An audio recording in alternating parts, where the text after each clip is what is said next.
তমালোচনা কিরের পক্ষ থেকে সকলকে জানাই নতুন বছরের অনেক অনেক শুভেচ্ছা। আজ শুনছেন টিওজে হরর সিরিজের গল্প শ্রীয়ের কলমে, যেখানে আধার ঘনায়।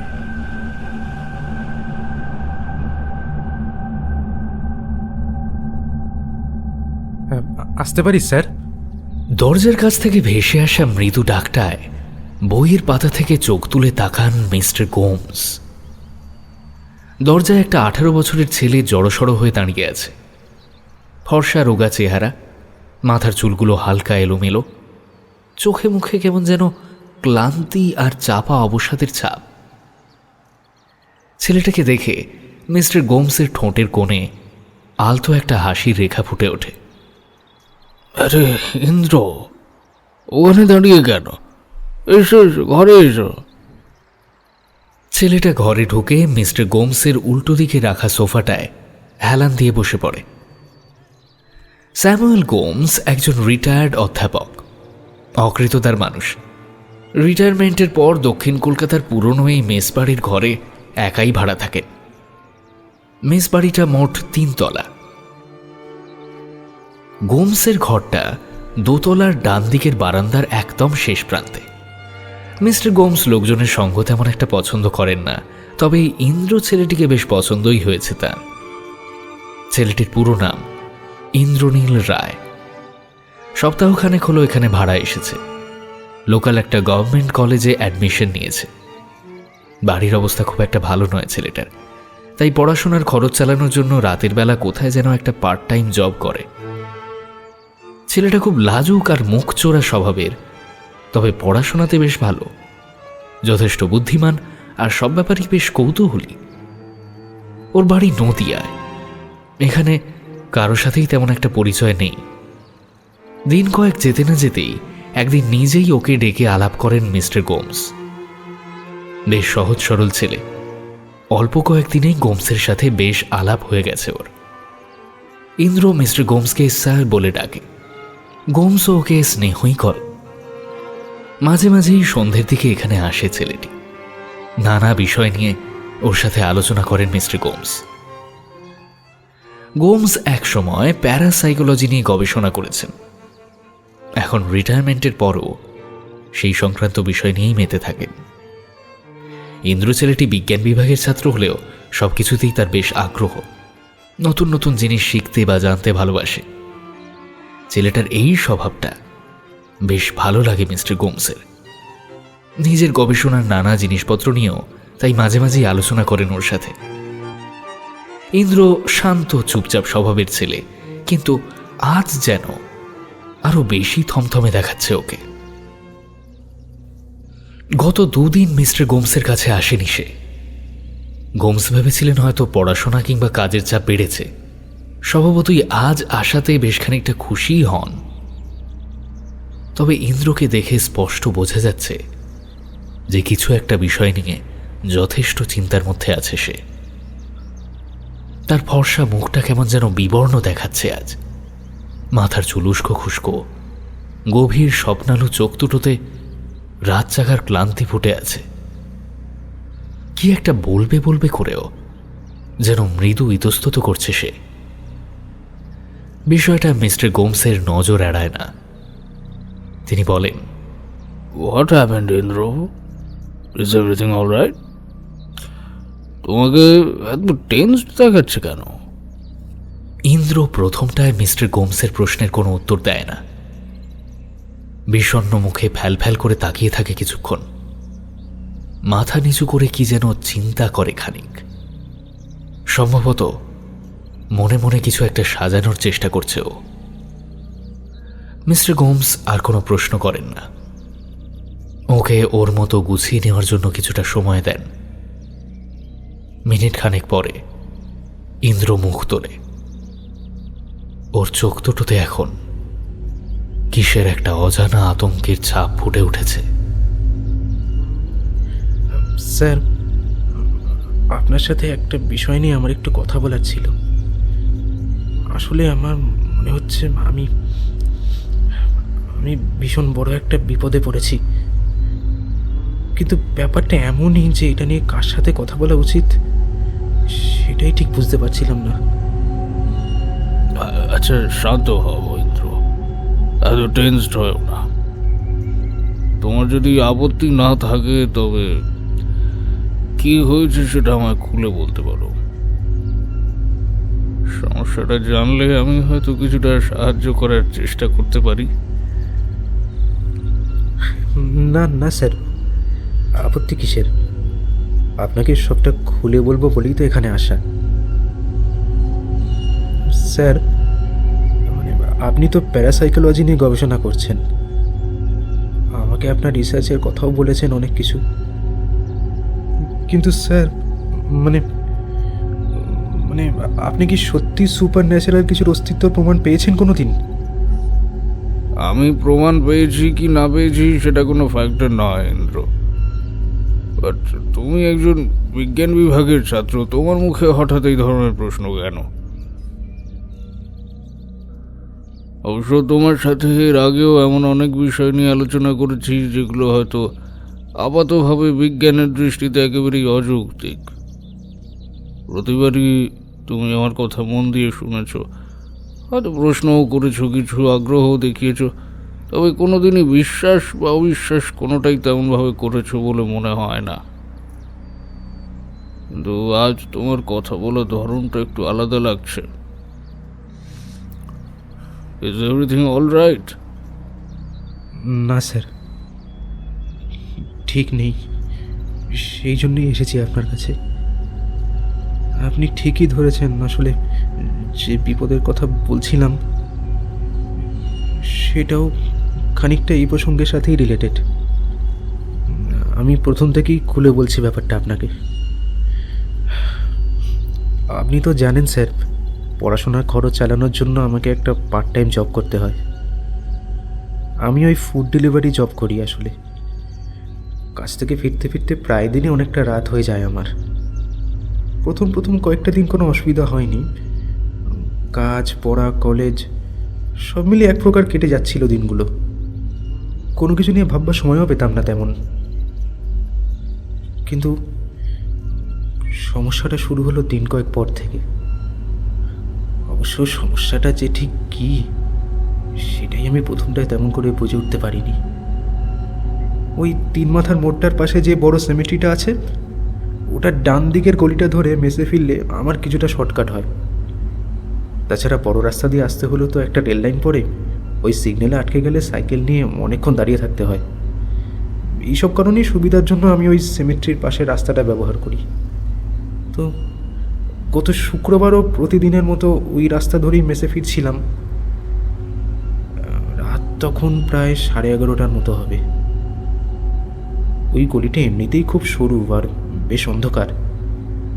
মাঝে মাঝে গলির মুখটায় অনেক কুকুরও বসে থাকে, তবে কুকুরগুলো আমার চেনা হয়ে গেছে বলে কোনো উৎপাত করে না এখন আর। আমার ব্যাগে কখনো কখনো কিছু বিস্কুটের প্যাকেট থাকে, কুকুরগুলোকে দেখলে অনেক সময় কিছু বিস্কুট দিই আমি।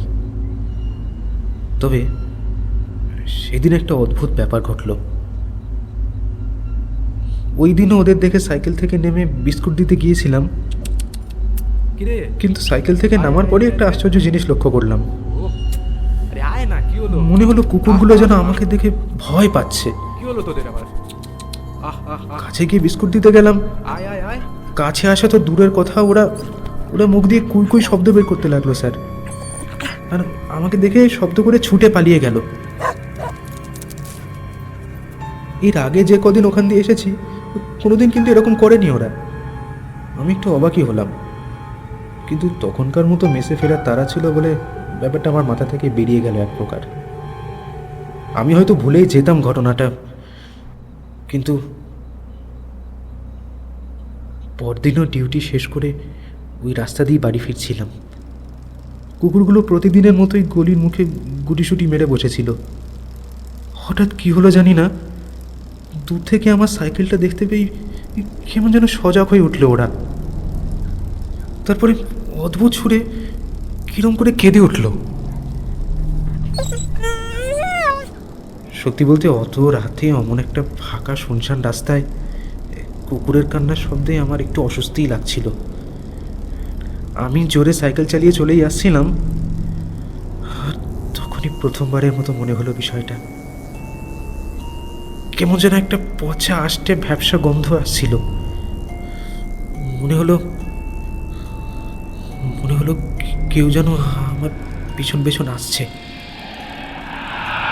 আমি আবার দাঁড় করালাম সাইকেলটা, পিছনে ফিরে তাকালাম, কিন্তু না, কাউকে দেখতে পেলাম না। পিছনে যতদূর দেখা যায় ঘন নিকষ অন্ধকার ছাড়া আর তেমন কিছুই চোখে পড়ল না। তবু একটা চাপা অস্বস্তি কিছুতেই পিছু ছাড়লো না আমার। সারাটা রাস্তা শুধু মনে হতে লাগলো কেউ যেন আমার একদম সাথে সাথেই আসছে।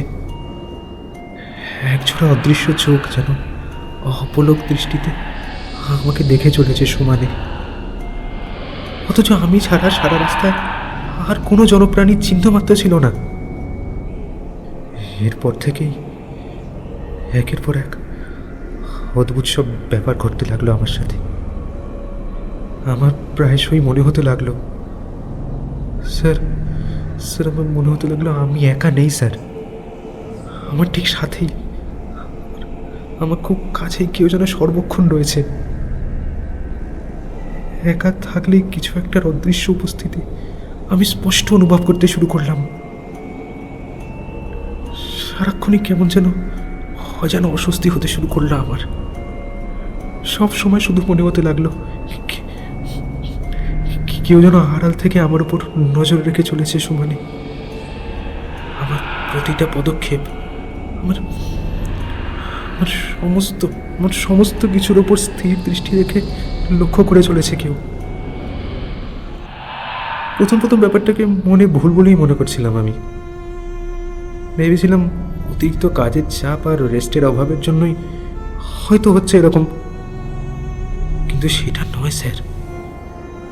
তা আর কদিনের মধ্যেই বুঝতে পারলাম আমি। গত পরশু দিনের আগের রাতের ঘটনা। সেদিনও ওই একই রাস্তা দিয়ে সাইকেল চালিয়ে ফিরছিলাম আমি, কিন্তু আবার সেই অস্বস্তি। বিষয়টাকে যতটা সম্ভব মাথা থেকে মুছে ফেলার চেষ্টা করেছিলাম, কিন্তু পারলাম না। প্যাডেলে দ্রুত পা চালিয়ে ফিরে আসছিলাম, ঠিক তখনই ওই বিশ্রী পচা গন্ধটা আবারও আমার নাকে এসে ঝাপটা মারে স্যার। ভেতরটা যেন কেমন গুলিয়ে ওঠে আমার। আর এর মধ্যেই হঠাৎ অন্ধকারে দেখতে না পেয়ে অসাবধানতায় একটা ল্যাম্পপোস্টে গিয়ে ধাক্কা মারে আমার সাইকেলটা। টাল সামলাতে না পেরে সাইকেল থেকে ছিটকে পড়ি আমি। আর ঠিক সেই মুহূর্তে আমার মনে হয় একদম আমার পেছনে কিছু একটা দাঁড়িয়ে আছে যেন। পিছনে ঘুরে তাকালেই তাকে দেখতে পাবো। হঠাৎ বরফের মতো একটা ঠান্ডা হাওয়া আচমকা আমার কাজ ছুঁয়ে যায়, ঘাটা শিরশির করে ওঠে। আমি ধীরে ধীরে পিছনে ফিরে তাকাই, আর তখনই ইন্দ্রের মুখটা হঠাৎ আরো বিবর্ণ দেখায়। ওকে দেখে মনে হয় কোনো একটা ভয়ঙ্কর কিছুর অতীত স্মৃতি যেন ওর মানসপটে জীবন্ত হয়ে উঠেছে। মিস্টার গোমস কৌতূহল চেপে রাখতে পারেন না, জিজ্ঞেস করেন, তখনই কি? তখনই ওকে প্রথমবারের মতো দেখতে পেলাম স্যার আমি। কাকে দেখেছো ইন্দ্র? আমি জানি না স্যার, একটা প্রাণীর মতন কিছু। সেদিন আকাশে চাঁদের অল্প আলো ছিল, তাই গলিটা অন্ধকার হলেও কোনো দেখতে ভুল হয়নি আমার। পরিষ্কার দেখেছি আমি। প্রাণীটার নির্দিষ্ট কোনো আকার ছিল না, অন্ধকার যেন একটা নির্দিষ্ট আকার নেওয়ার চেষ্টা করেছে। কি বিভৎস তার রূপ! হাজার হাজার গলা পচা মরা যেন একত্রিত হয়ে একটু একটু করে তৈরি করেছে সেই বিশাল দানবিক চেহারা। অন্ধকারের মাঝে দুটো বিভৎস পৈশাচিক চোখ তার অন্ধকার মুখ থেকে উঁকি দিচ্ছিল সাপের মতো হিলহিলে কুৎসিত একটা জীব। সাপদের মতো হিংস্র চাহনিতে এক দৃষ্টি আমার দিকে তাকিয়েছিল প্রাণীটা।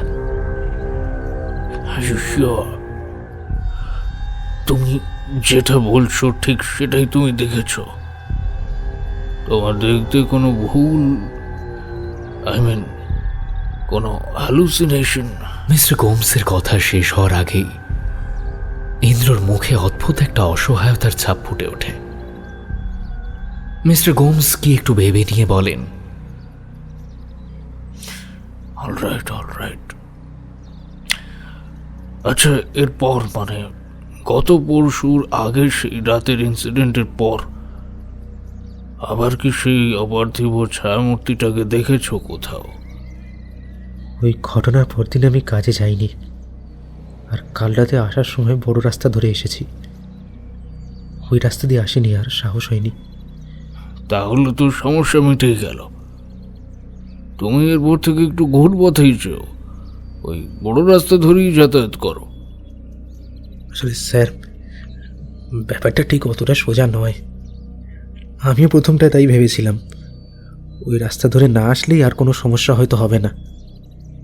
কিন্তু আমার ভুলটা পরদিন রাতেই ভেঙে গেল। আপনাকে যেমনটা বললাম, ওই ঘটনার পরদিন আমি কাজে যাইনি, কলেজেও যাইনি সেদিন। নিজের ঘরেই ছিলাম বসে। শরীরটাও ভালো ছিল না খুব একটা। সারাটা দিন অদ্ভুত একটা গুমোট অস্বস্তি আর চাপা আতঙ্কের মধ্যে দিয়ে কাটিয়েছি।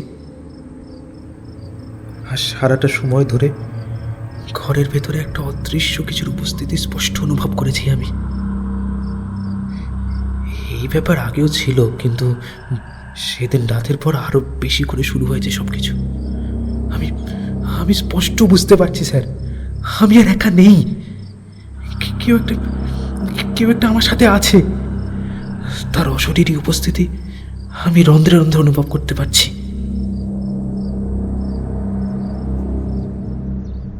দেখো, আমি তোমার কথা অবিশ্বাস করছি না, কিন্তু আমার মনে হয় তুমি যা যা বলছো এগুলো সিজোফ্রেনিয়ার লক্ষণ। হতে পারে কোনো রকম মেন্টাল স্ট্রেস বা পাস্ট কোনো ট্রমা থেকে এসব হ্যালুসিনেশন শুরু হয়েছে। এই মুহূর্তে তোমার একজন ভালো সাইকিয়াট্রিস্ট দেখানো দরকার। কিন্তু তোমার পরিস্থিতি আমি বুঝতে পারছি। আমি জানি না আমি কতদূর কি হেল্প করতে পারবো তোমার জন্য, বাট আমার যতটুকু সাধ্য আমি চেষ্টা করব। কিন্তু তার জন্য তোমাকে একটা কাজ করতে হবে। কাজ? কি কাজ স্যার? তোমার মনের মধ্যে এই ভয়টা, এটা নির্দিষ্ট একটা জায়গা থেকে শুরু হয়েছে, রাইট? তাই আমার মনে হয় এই ভয়টাকে দূর করতে হলে বা এই সমস্যা থেকে মুক্তি পেতে হলে আমাদের এক্স্যাক্টলি সেই জায়গাতেই ফিরে যেতে হবে। ইন্দ্রর মুখ দেখে মনে হয় মিস্টার গোমসের কথার কিছুই মাথায় ঢোকেনি তার। গোমস এবারে নিজের বক্তব্যটা কিছুটা স্পষ্ট করে বোঝানোর চেষ্টা করেন। দেখো, তোমার কথা শুনে মনে হচ্ছে ওই কবরস্থানের পাশের রাস্তাটা থেকেই তোমার এই ট্রমার সূত্রপাত। আর আমার মন বলছে এর সমাধানও আমরা ওখানে গেলেই পাবো। তুমি একটা কাজ করো ইন্দ্র, আগামীকাল রাত্রিবেলা কাজ সেরে ফিরে আসার সময় ওই রাস্তা ধরেই মেসে ফেরো আবার। না স্যার, এটা আমি পারবো না স্যার। ওই রাস্তায় ইন্দ্র ইন্দ্র ইন্দ্র আমার কথা শোনো। না স্যার, ওই রাস্তায় আমি কিছুতেই যাব না স্যার। চিন্তার কোনো কারণ নেই। কাল ওই রাস্তায় তুমি একা থাকবে না, আমিও থাকবো তোমার সাথে। কিন্তু স্যার। আরে শোনো কথাটা আগে। ঠিক আছে। রাত ঠিক 11টার সময় সিমেট্রির ডান পাশের ওই গলিটার সামনে আমি অপেক্ষা করব তোমার জন্য। তোমার কোনো ভয় নেই। আশা করি কাল রাতেই তোমার সব সমস্যার সমাধান হয়ে যাবে। কিন্তু স্যার। ঠিক আছে স্যার।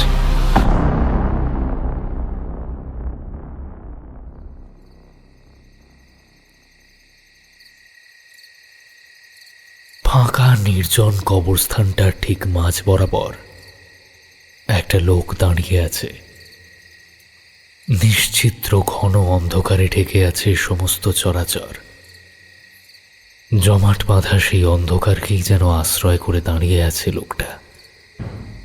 তার অবয়ব ঠিক স্পষ্ট করে বোঝা যাচ্ছে না।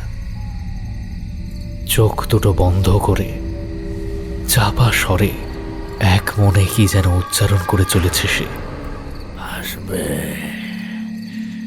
আসবে। এক সময় ধীরে ধীরে চোখ দুটো খুলে যায় তার। ঠোঁটের কোণে ফুটে ওঠে মৃদু একটা বাঁকা হাসির রেশ। আসবে আসবে তারা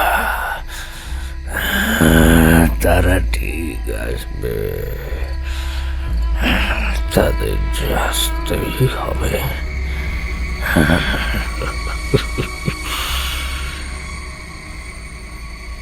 অদ্ভুত কণ্ঠে শব্দগুলো উচ্চারণ করে লোকটা। হঠাৎ লোকটার থেকে একটু দূরে দমকা হাওয়ার ছোট্ট ঘূর্ণি তৈরি হয়। ধীরে ধীরে বাড়তে বাড়তে লোকটার দিকে এগিয়ে আসতে থাকে সেটা। ঝোড়ো হাওয়ার দাপটে চারপাশ যেন অশান্ত হয়ে ওঠে ক্রমশ। বাতাসের শোঁ শোঁ শব্দে একটু একটু করে সমস্ত জায়গাটা ভরে ওঠে।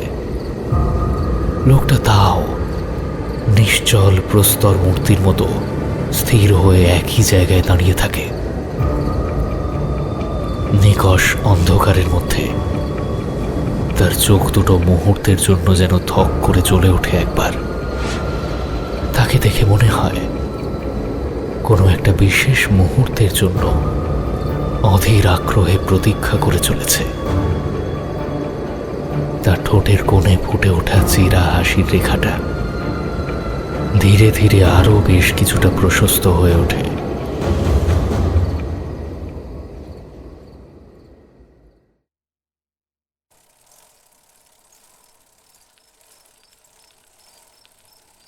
ঘড়িতে রাত এখন ঠিক 11টা। ধীর পায়ে সাইকেল নিয়ে বড় রাস্তা ছেড়ে এক পা করে সিমেট্রির ডান পাশের সরু গলিটার দিকে এগিয়ে যায় ইন্দ্র। অন্যদিন গলির মুখটায় ল্যাম্পপোস্টের হলদে আলোটা মিটমিট করে হলেও জ্বলে। কুকুরগুলো এই মুখটাতেই জড়সড় হয়ে বসে থাকে একসাথে। কিন্তু আজ যে কারণেই হোক আলোটা জ্বলছে না, আর কুকুরগুলো নেই। পায়ে পায়ে গলির মুখটায় গিয়ে থমকে দাঁড়ায় ইন্দ্র। যতদূর চোখ যায় নিকষ গাঢ় অন্ধকার ছাড়া আর কিছুই প্রায় চোখে পড়ে না। কয়েক সেকেন্ডের জন্য ইন্দ্রর মনে হয় এই মুহূর্তে ও ছাড়া দ্বিতীয় কোনো জীবিত প্রাণী এখানে উপস্থিত নেই। কথাটা ভাবতেই ওর বুকের ভেতরটা হঠাৎ কেমন যেন ছমছম করে ওঠে। চারপাশটা একবার বুঝে নেওয়ার চেষ্টা করে ও। না, কোথাও কেউ নেই। মিস্টার গোমস সম্ভবত এসে পৌঁছননি এখনো। নিশ্চিদ্র তরল অন্ধকারের স্পর্শ ছুঁয়ে মিস্টার গোমসের জন্য অপেক্ষা করতে থাকে ইন্দ্র। ঘড়ির কাঁটা যেন থমকে গেছে এখানে। ইন্দ্রর মনে হচ্ছে পৃথিবীর প্রচলিত সময়ের যাবতীয় বন্ধন ছিন্ন করে নির্বাসিতের মতো একাকী দাঁড়িয়ে আছে ও। এখানে কাটানো এক একটা মুহূর্ত যেন কয়েকশো অনন্ত শতাব্দীর সমান। মিস্টার গোমস কি তবে আজকের কথা ভুলে গেলেন? আবার বড় রাস্তা ধরেই ফিরে যাবে কিনা মনে মনে ভাবছিল ইন্দ্র। হঠাৎ পিছন থেকে একটা ভরাট কণ্ঠস্বর শুনে চমকে ওঠে। তুমি সাইকেল নিয়ে সামনের দিকে এগিয়ে যাও, আমি তোমার ঠিক পিছনেই আছি। স্যামুয়েল গোমস কখন যেন নিঃশব্দে ইন্দ্রের ঠিক পিছনেই এসে দাঁড়িয়েছেন ভদ্রলোক। চকিতে পিছনে ঘুরে মিস্টার গোমসকে একবার দেখে নেওয়ার চেষ্টা করে ইন্দ্র, কিন্তু পিছনে শুধুই এক রাশ শীতল গাঢ় অন্ধকার, এছাড়া কিছুই চোখে পড়ে না। ইতস্তত করে কিছু একটা বলতে যাচ্ছিল ইন্দ্র, ঠিক তখনই মিস্টার গোমসের কণ্ঠস্বর ভেসে আসে আবার, আমি আছি। তোমার সাথেই আছে। গোমসের কথায় কিছু একটা ছিল। ধীর পায়ে সাইকেলটা হাঁটিয়ে হাঁটিয়ে গলিটার ভেতর প্রবেশ করে ইন্দ্র। আজও সেদিনের মতো নিস্তব্ধ নিঝুম হয়ে আছে গলিটা। অজান্তে ইন্দ্রর গাটা কেমন যেন শিরশির করে ওঠে। নিজের শরীরটাকে ভারী মনে হয়। অদ্ভুত একটা মৃদু শীতলতা যেন একটু একটু করে গ্রাস করে ওর সমস্ত চেতনাকে। মনে হয় এক রাশ তরল অন্ধকার যেন হাতছানি দিয়ে কাছে ডাকছে ওকে। বহুদূর দিগন্ত থেকে পাতালের আদিম জঠর ছিঁড়ে কাদের ফিসফিসে কণ্ঠস্বর ভেসে আসছে। মনে হচ্ছে এই অন্ধকার প্রেতপুরীর আড়ালে হাজার হাজার অশরীরী চোখের অদ্ভুত বিবর্ণ দৃষ্টি কি এক চূড়ান্ত মুহূর্তের প্রতীক্ষায় প্রহর গুনে চলেছে। অন্ধকারের এক অচেনা আবর্তে ক্রমশ যেন নিজেকে হারিয়ে ফেলছে ইন্দ্র। পা দুটো যেন সামনের দিকে এগোতে চাইছে না। ওর সমস্ত সত্তা যেন বিদ্রোহ করে বলতে চাইছে, আর না, আর এগিয়েও না।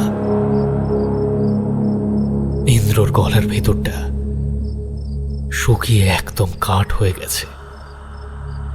সেই অবস্থাতেই হঠাৎ একটা কথা চকিতে মাথায় খেলে যায় ওর।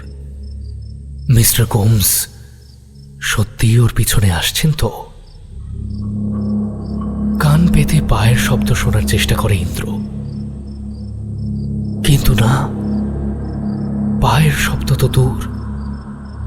দ্বিতীয় কোনো ব্যক্তির নিঃশ্বাসের শব্দ পর্যন্ত নেই কোথাও। তবে কি শেষ মুহূর্তে এসে ফিরে গেলেন ভদ্রলোক? যদি তাই হয় তবে তো এই মুহূর্তে এই বিভীষিকাময় প্রেতপুরীতে ও সম্পূর্ণ একা দাঁড়িয়ে আছে, ঠিক যেমনটা সেদিন ছিল। কথাটা মনে হতেই মুহূর্তে একটা হিমেল চোরা স্রোত ইন্দ্রর শিরদাঁড়া স্পর্শ করে যায়।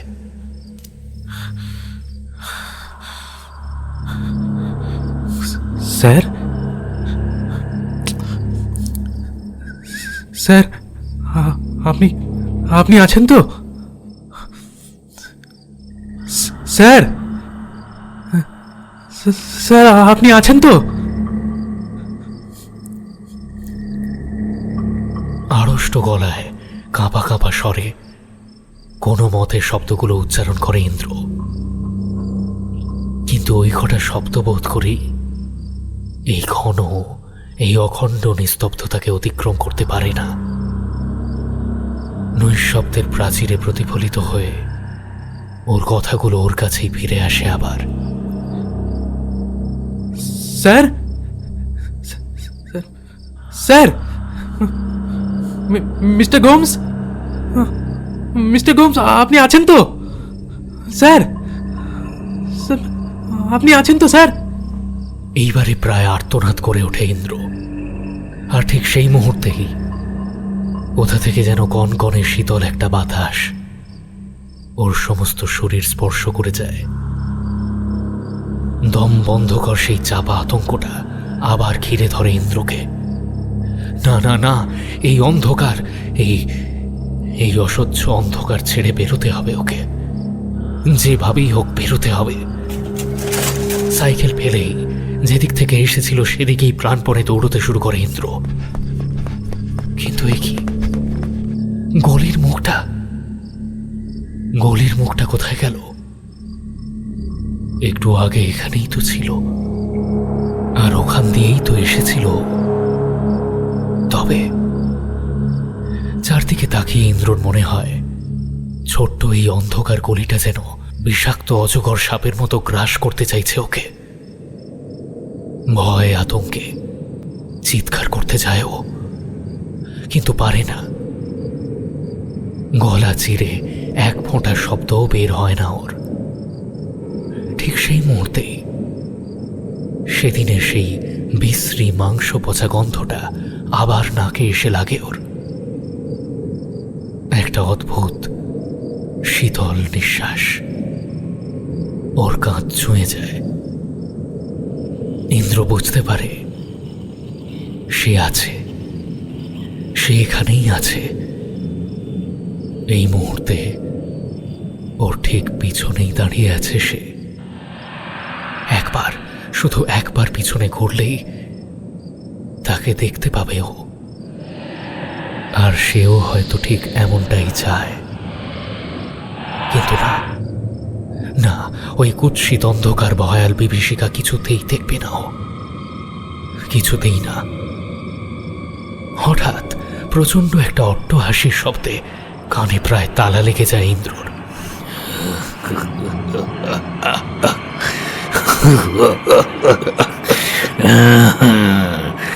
ইন্দ্র, মাই চাইল্ড, ভয় পাচ্ছ নাকি?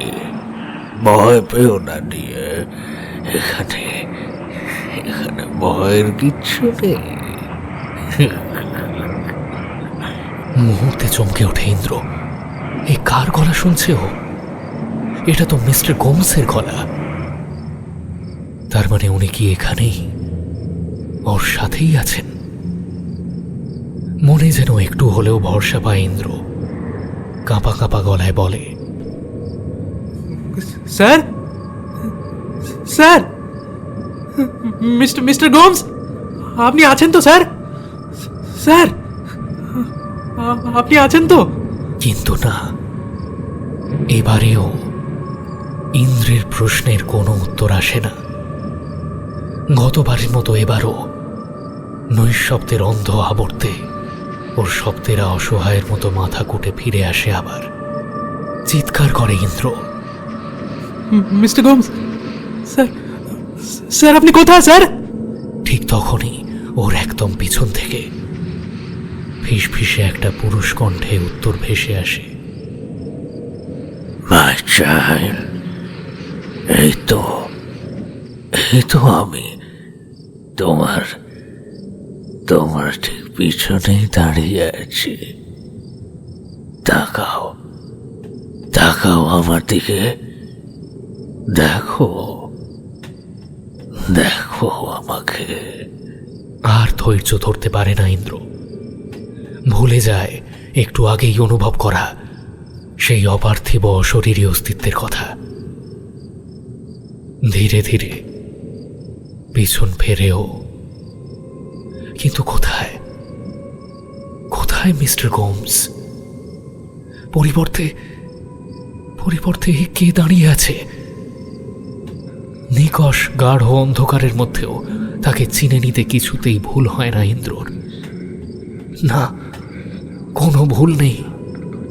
সেই পুঞ্জ পুঞ্জ গলিত তরল অন্ধকারের স্তূপ, নরকের আদিম অন্ধকারের মাঝে কিসের এক অনন্ত সর্বগ্রাসী ক্ষুধা নিয়ে জেগে থাকা দুটো বীভৎস পৈশাচিক চোখ। স্থির জ্বলন্ত দৃষ্টিতে ইন্দ্রের দিকেই তাকিয়ে সে দেখছে, নির্নিমেষ চাহনিতে তাকেই দেখছে। ঠিক যেভাবে শিকারী শিকারের পূর্ব মুহূর্তে তার অসহায় শিকারকে দেখে। তার দৃষ্টি থেকে সামান্য ব্যঙ্গের ইঙ্গিত। সে কি উপহাস করছে ইন্দ্রকে? প্রচন্ড আতঙ্কে ইন্দ্রর সমস্ত চেতনা যেন এক মুহূর্তে স্তব্ধ হয়ে যায়। ভয় পেও না ইন্দ্র, দেখো, দেখো আমাকে, দেখো। এটা কি আপনার গলা স্যার? মিস্টার গোমস, স্যার আপনি কোথায় স্যার? নিজের কানকেই যেন বিশ্বাস হয় না ইন্দ্রর। অজান্তেই নামটা উচ্চারণ করে বসে ইন্দ্র, আর সাথে সাথেই আবারও একটা বিকট অট্টহাস্যে ফেটে পড়ে সেই ছায়ামূর্তি।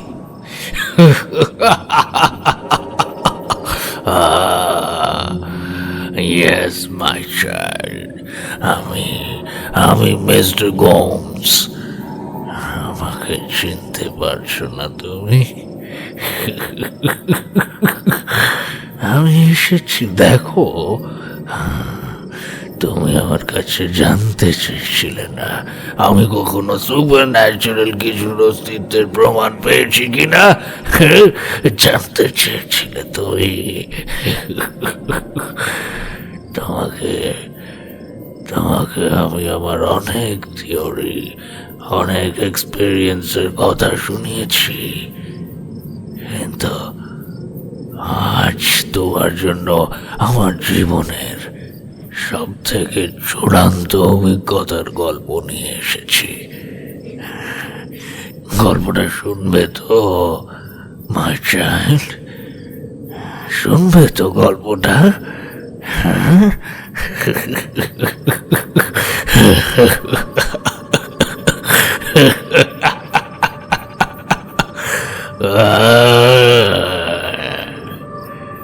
স্তূপীকৃত গলিত অন্ধকার দিয়ে তৈরি পৈশাচিক অবয়বটা এক পা করে ইন্দ্রের দিকে এগিয়ে আসতে থাকে। বিশ্রী মাংস পচা আষ্টে একটা গন্ধে ইন্দ্রর দম প্রায় বন্ধ হয়ে আসে। ইন্দ্র, ইন্দ্র, কোথায় পালাচ্ছ ইন্দ্র? এসো, এসো আমার কাছে এসো। Come on my child, don't be afraid. তোমাকে আসতেই হবে আমার সাথে। দেখো, দেখো, ওরা সবাই তোমায় নিতে এসেছে।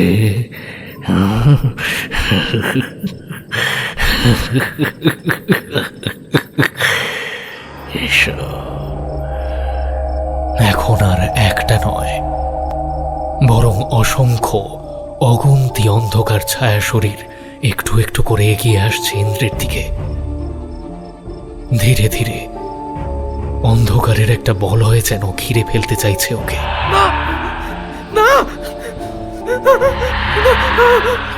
তীব্র আর্তনাদ করে দিকবিদিক জ্ঞান শূন্য হয়ে দৌড়তে শুরু করে ইন্দ্র। পিছন ফিরে তাকানোর অবকাশ পায় না। ইন্দ্র যদি মাত্র একবারও পিছন ঘুরে তাকাতো, তবে দেখতে পেত গলিত অন্ধকার বিভীষিকাময় মূর্তিগুলোর ভয়াল দৃষ্টিতে এখন দাউ দাউ করে আগুন জ্বলছে। তাদের দৃষ্টিতে ব্যঙ্গ। ইন্দ্রর পালানোর পথে তারা কেউ বাধা সৃষ্টি করে না, স্থির হয়ে তাকিয়ে থাকে কেবল। কারণ তারা জানে অন্ধকারের হাত থেকে কেউ কোনোদিন পালাতে পারে না। সমস্ত আলোর আড়ালে থাকে অন্ধকার, তার থেকে মুক্তি মেলে না। তাকে পেরিয়ে পৃথিবীর কোনো প্রান্তে কখনো যাওয়া যায় না।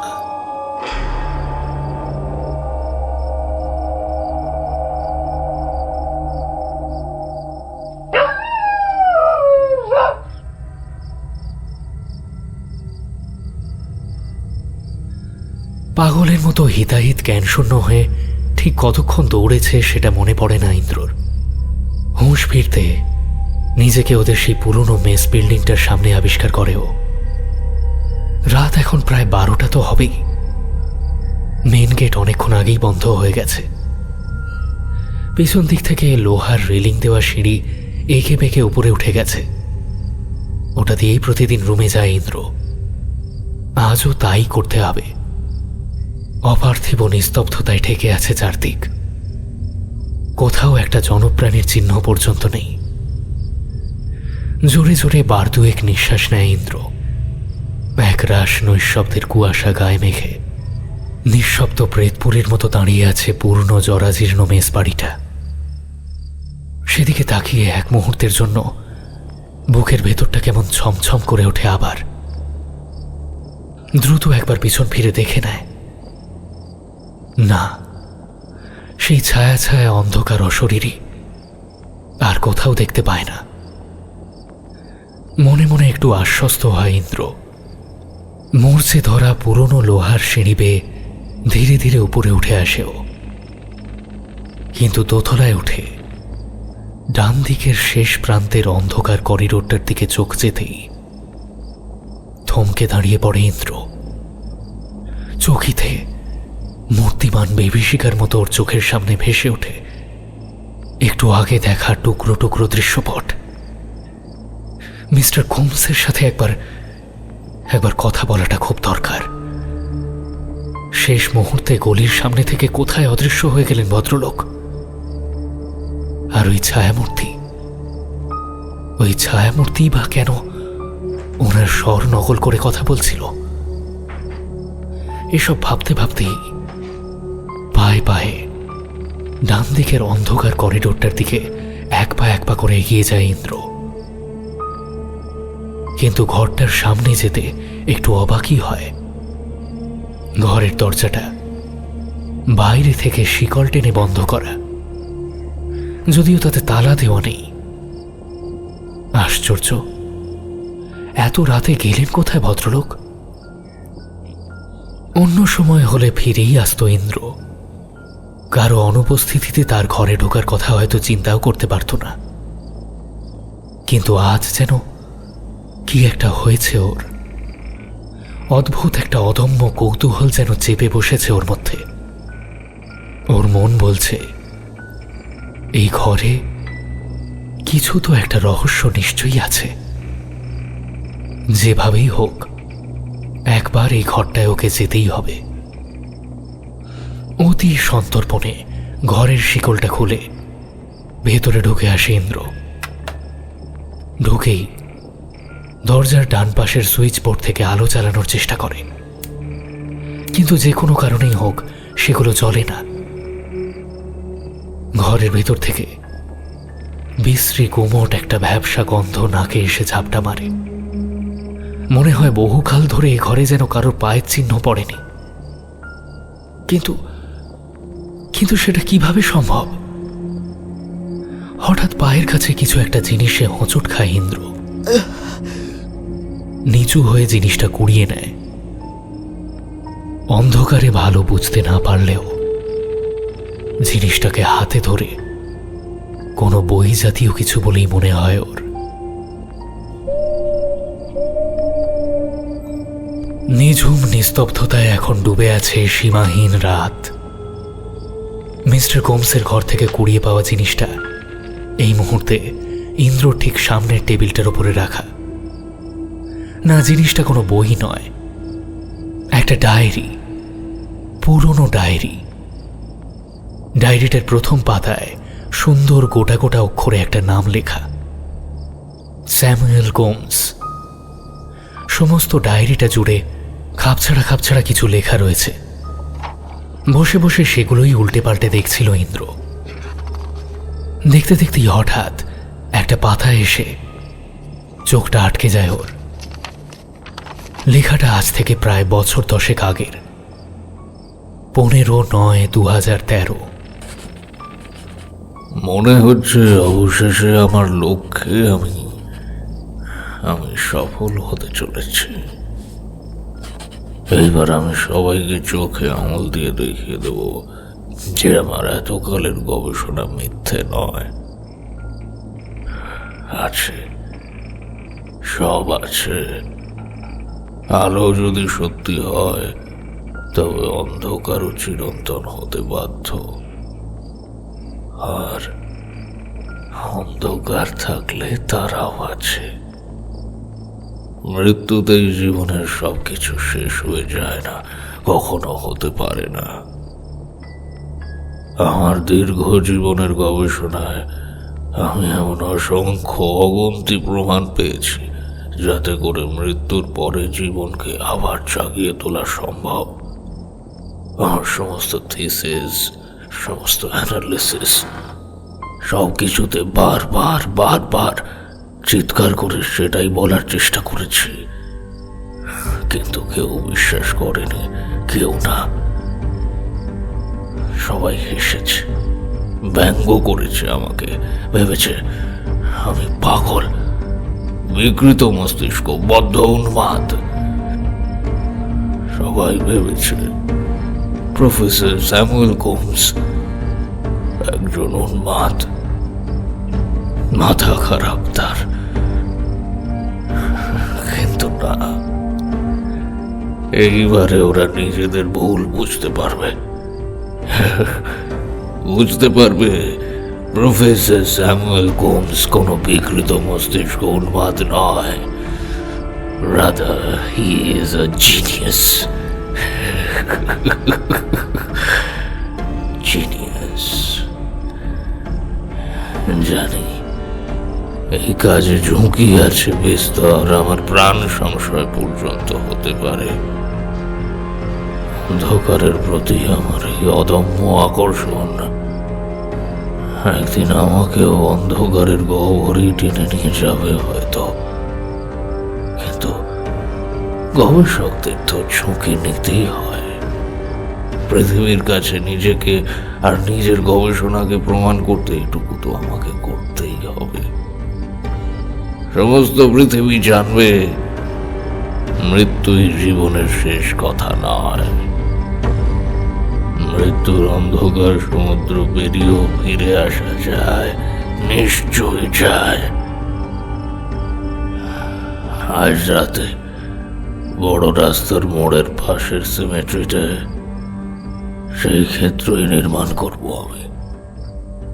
আজ রাত ঠিক 12টায় সেই মহেন্দ্র খন উপস্থিত হবে। আজ আর কেউ আটকাতে পারবে না আমায়, কেউ না।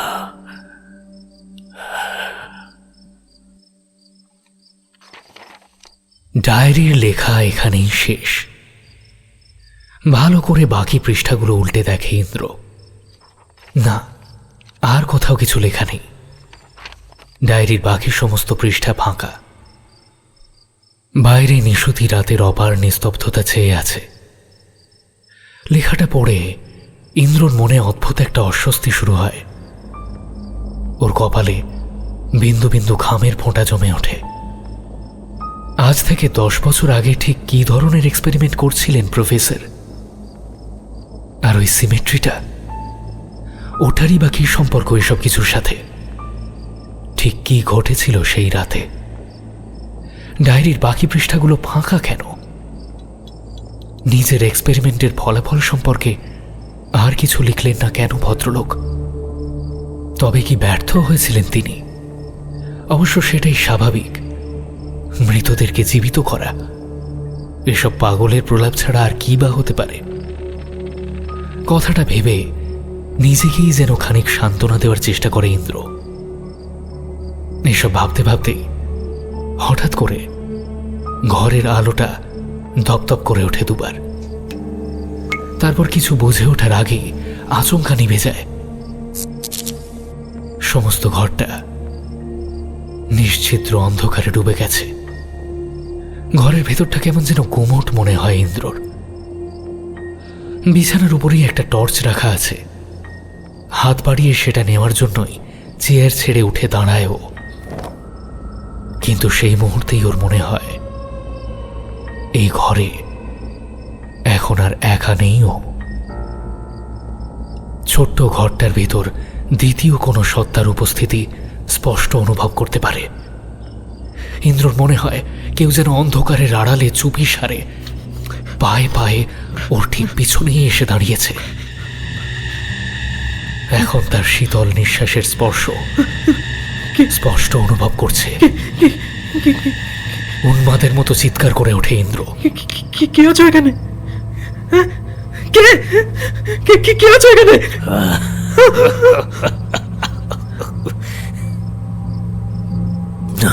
না মাই চাইল্ড, আমার এক্সপেরিমেন্ট মিথ্যে হয়নি। আমার experiment. I was perfectly successful with my research. But not all the paths of success leads to light. Sometimes it takes us to the ultimate world of darkness. অন্ধকার মিথ্যে নয় ইন্দ্র, অন্ধকার মিথ্যে নয়। মৃত্যুতেই জীবনের সবকিছু শেষ হয় না, হতে পারে না। কেউ কোথাও যায় না ইন্দ্র, কিচ্ছু শেষ হয় না। এক অবস্থা থেকে অন্য অবস্থায় রূপান্তর ঘটে কেবল, ঠিক যেমনটা আমার সাথে ঘটেছে। সেদিন রাতে ওই সিমেট্রিতে কি ঘটেছিল জানো?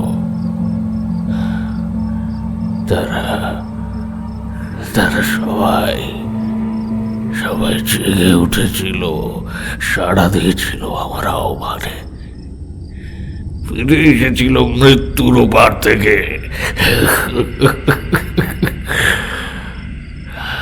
কিন্তু তারপর ওরা আর আমার কথা কিছুতে শুনল না জানো। আমাকেও না নিয়ে গেল, ওদের সাথে নিয়ে গেল আমাকে। আর এখন দেখো, এখন আমিও ঠিক ওদের মতোই হয়ে গেছি। দেখবে আমাকে, দেখবে। দেখো বিশ্রী পচা আষ্টে একটা গন্ধ ক্রমশ এগিয়ে আসে ইন্দ্রর দিকে।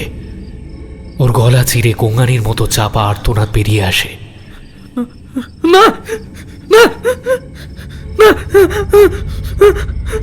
ভয় পাচ্ছ কেন মাই চাইল্ড?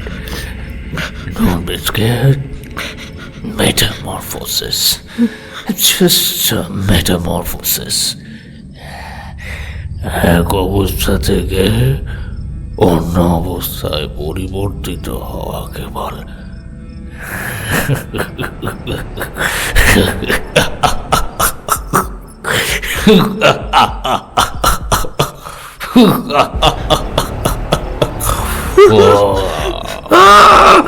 মর্মন্তুদ একটা আর্তনাদ করে দরজার উপর প্রায় ঝাঁপিয়ে পড়ে ইন্দ্র। মুহূর্তে ছিটকিনি খুলে বাইরের বারান্দায় বেরিয়ে আসে।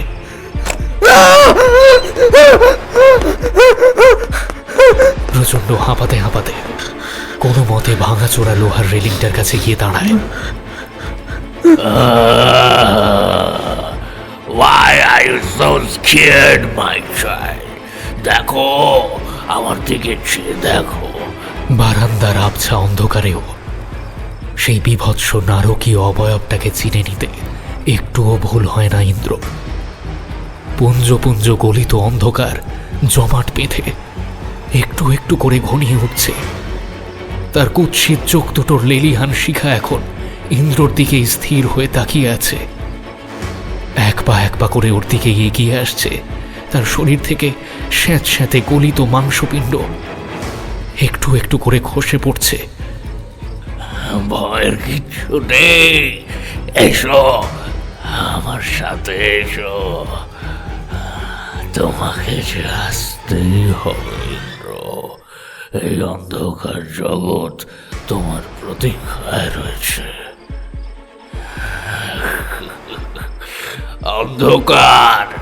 অন্ধকার খুব সুন্দর ইন্দ্র, অন্ধকার খুব সুন্দর। তাই তো তোমাকে আমার সাথে নিয়ে যেতে এসেছি। এসো আমার সাথে। Come with me.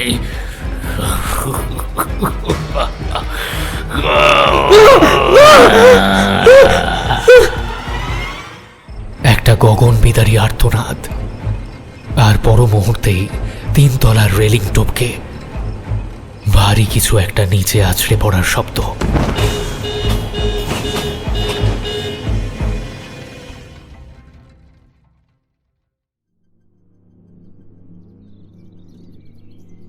ছেলেটা হঠাৎ সুইসাইড করতে গেল কেন? এ ব্যাপারে আপনারা কেউ কিছু বলতে পারেন? কোনো মানসিক সমস্যা অথবা কোনো রকম অবসাদের শিকার কিনা কিছু জানেন? আচ্ছা, ছেলেটার মধ্যে কোনোদিন অস্বাভাবিক কোনো আচরণ লক্ষ্য করেছিলেন?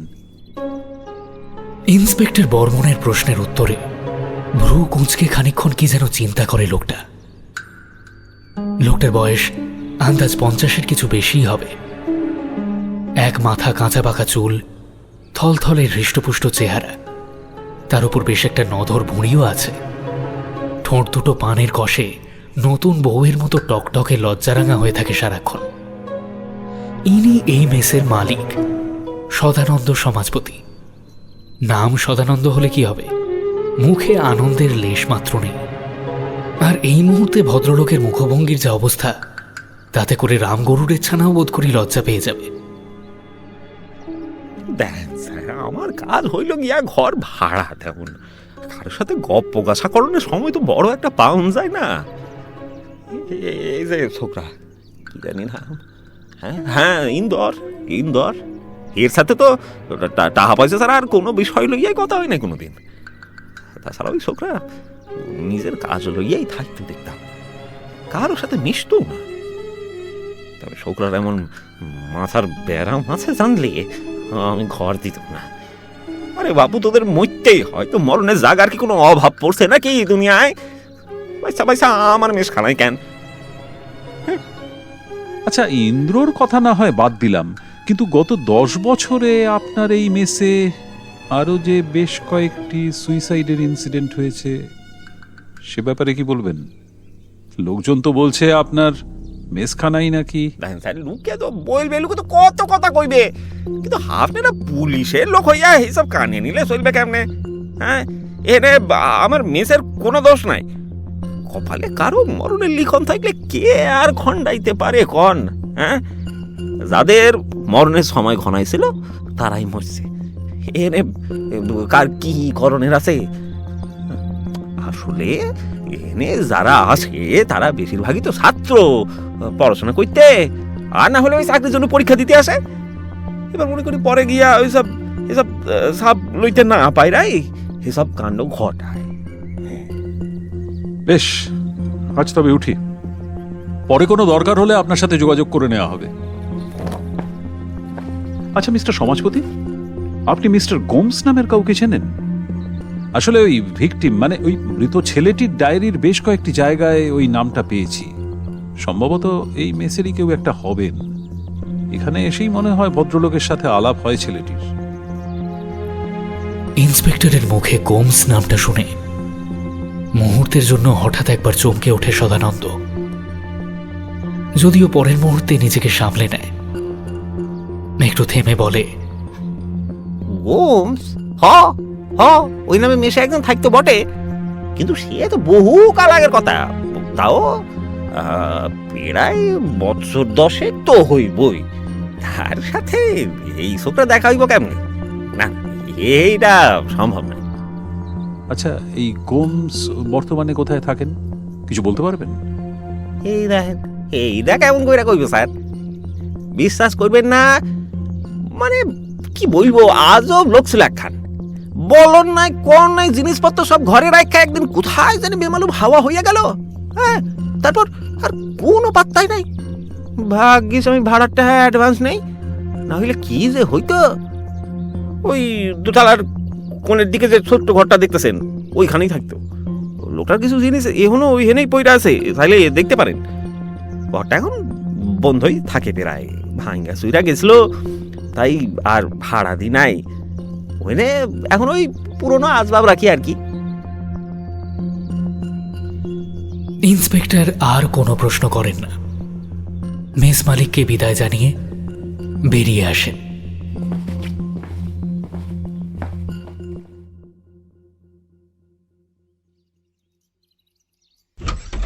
আসতে পারি স্যার? একগাল মিষ্টি হেসে দরজা ঠেলে ভেতরে ঢোকে ছেলেটা। বয়স আন্দাজ 20-22 বেশি হবে না। ঝকঝকে বুদ্ধিদীপ্ত চেহারা। এই 2-4 দিন হলো মেসে এসেছে।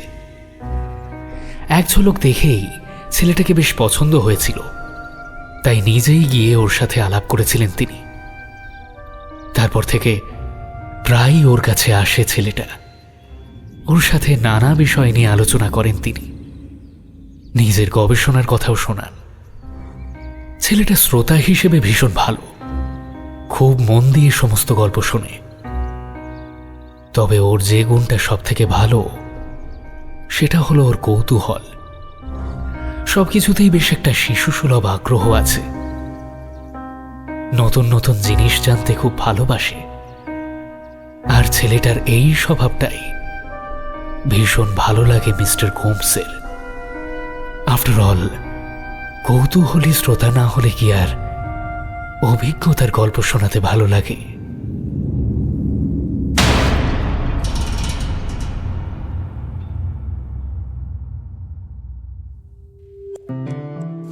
শুনছিলেন শ্রীয়ের কলমে টিওজে হরর সিরিজের গল্প যেখানে আধার ঘনায়।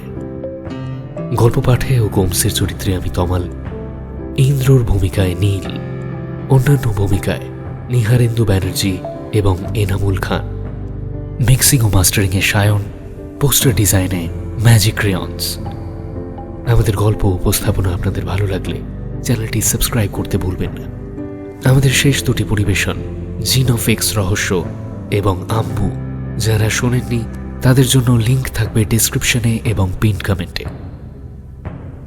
আপনারা লেখালেখি করলে আমাদের গল্প পাঠাতে পারেন, বিস্তারিত তথ্য পাবেন ডেসক্রিপশনে। আবারও সকলকে জানাই নতুন বছরের অনেক অনেক শুভেচ্ছা। সকলে খুব ভালো থাকবেন। শুভরাত্রি।